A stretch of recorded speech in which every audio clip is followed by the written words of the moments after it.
We're at a 37-year high rate of foreclosures in this country, a 10-year low on housing starts. This is a very serious issue. There is no bailout in sight for the U.S. housing market. At the White House, President George W. Bush adopted a tough love stance towards speculators and homeowners who overreached during the housing boom. It's not the government's job to bail out speculators. It is the government's job to enforce laws, regulate banks, and maintain stable markets. Or those who made the decision to buy a home they knew they could never afford. Adolf Hitler, der Führer der deutschen Jugend, hat das Wort.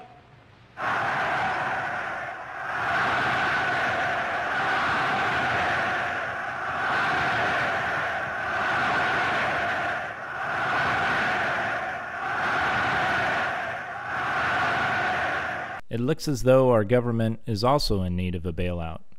Clearly, these figures are nothing to cheer about. No pun intended. Our current crisis and war in Iraq will only make matters much worse.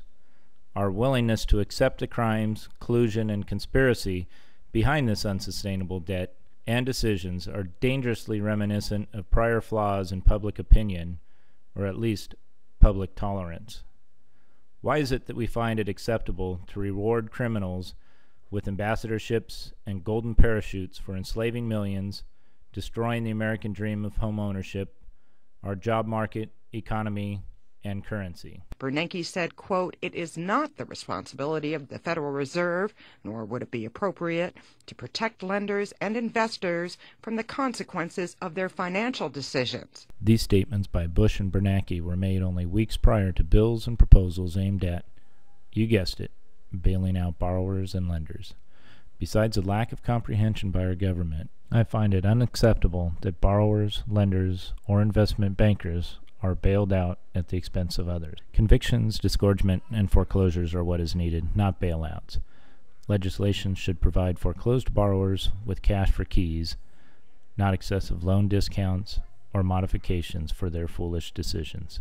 And criminal activities. There have been numerous violations of Title 12, 15, and 18.